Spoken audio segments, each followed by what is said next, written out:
right. Thanking God for, among other things, a change in cadence, which I guess can reflect a change in the modulation in reading or the pitch of voice or the rhythm. Understanding that to me, this chapter reflects a change in the rhythm.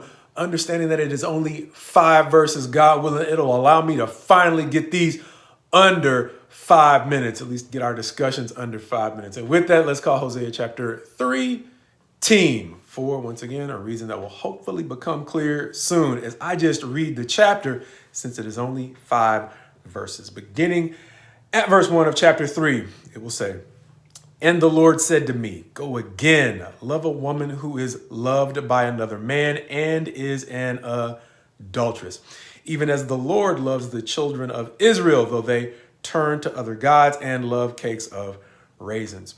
So I bought her for 15 shekels of silver and a homer and a lethek of barley. And I said to her, you must dwell as mine for many days. You shall not play the whore or belong to another man. So will I also be to you. For the children of Israel shall dwell many days without king or prince, without sacrifice or pillar, without ephod or household gods. Afterward, the children of Israel shall return and seek the Lord their God and David their king, and they shall come in fear to the Lord and to his goodness in the latter days."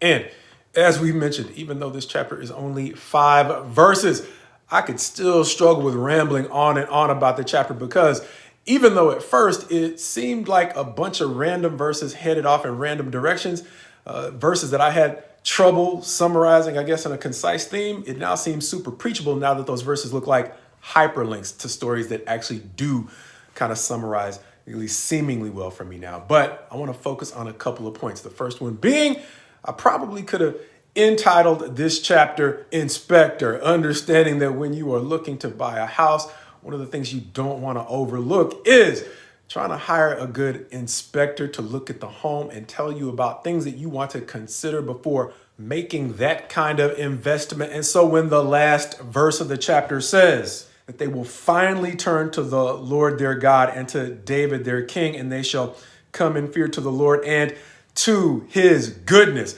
A good housing inspector is going to help you understand whether or not you're looking at making a good investment in the home that you're purchasing. And if we looked at our friendships, our relationships, our partnerships, our alliances, etc., in the same way, we could probably save ourselves a whole lot of headache, thus the title Team.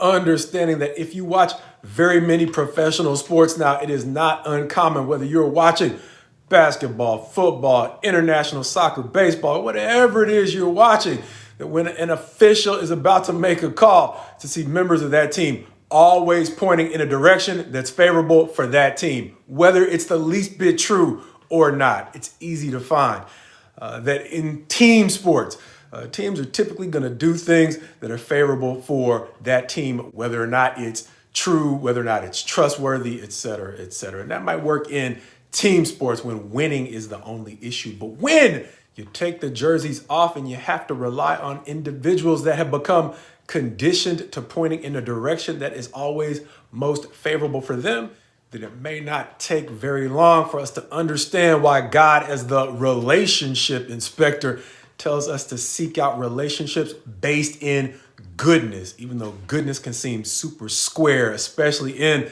times like these. But understand, that's the basis by which he is telling his people to seek out a relationship with him, understanding they're going to come to a point where they're going to get tired of trying to form relationships with people who seem super clever, understanding that gossips can actually be fun to talk to until they start talking about you.